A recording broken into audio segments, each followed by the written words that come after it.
In October 1989, Jacobs is acquitted for the murder of Kenneth Kenny Kuntz.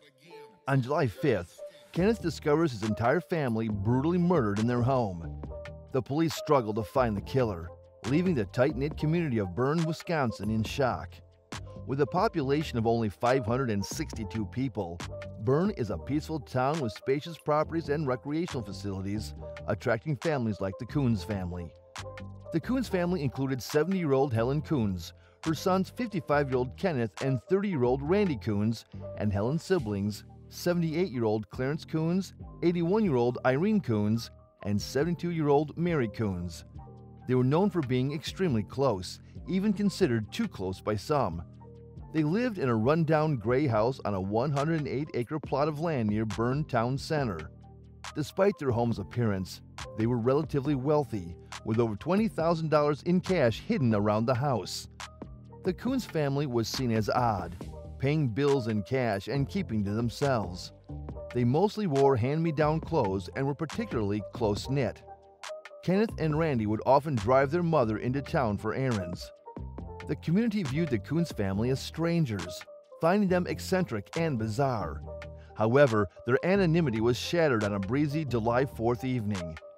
On July 5th, 1987, Kenneth woke up in his trailer feeling hungover.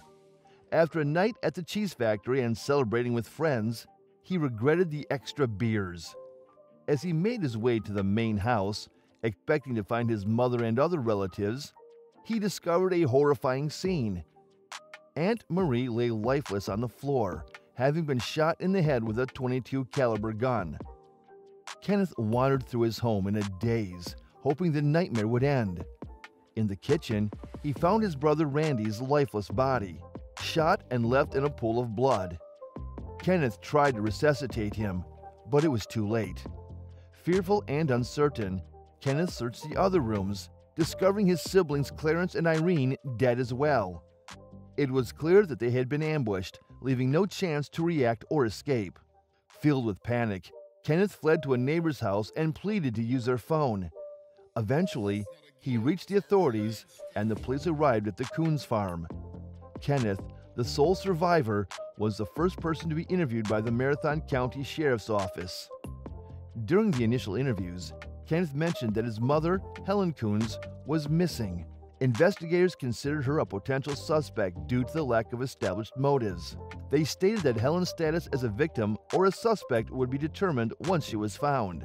Rumors spread about Helen, further complicating the case. Gail Weiler, a local store owner, revealed that Helen had bought .22 caliber bullets before the incident.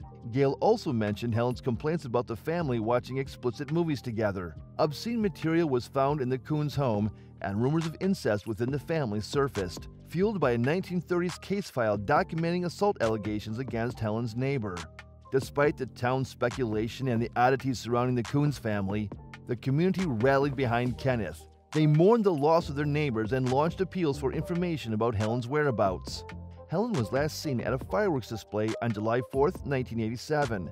Speculation arose about whether a 70-year-old woman could have carried out the killings. The investigation seemed to hit a dead end until Helen's body was found in a marsh 9 months later. Like the rest of the family, she had been shot with a .22 caliber gun. The Kunz family had faced tragedy before. In 1905, Mary Kunz, Helen's grandmother, was murdered by her own son. The family had a history of adversity, but investigators struggled to find a clear motive for the massacre. The discovery of a substantial amount of cash ruled out robbery. A new suspect named Christopher Jacobs III emerged when it was discovered that he had purchased a car from the Kunz family. His suspicious connection and the evidence found on his property led to his arrest. However, Christopher was acquitted at trial, causing outrage among the townspeople. Years later, Christopher's former girlfriend came forward with new information. She claimed that Christopher had confessed to the Kunz family murders, saying he did it to prove his manhood.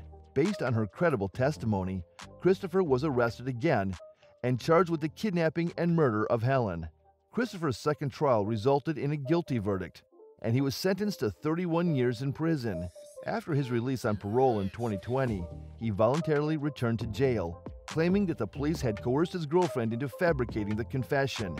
Even if a lot of people in Byrne didn't think Christopher was the real offender, the reality is still difficult to pin down.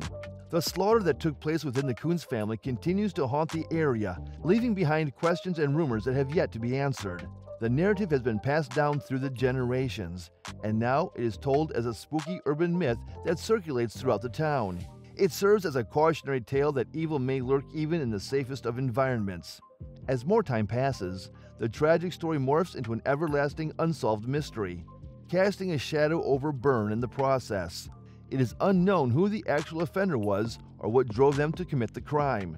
If they are still alive, this fact will eternally linger in the community's collective consciousness. The Kunz family's legacy, as well as the events that transpired on that calamitous day, will leave an indelible impression on the town of Byrne, Wisconsin.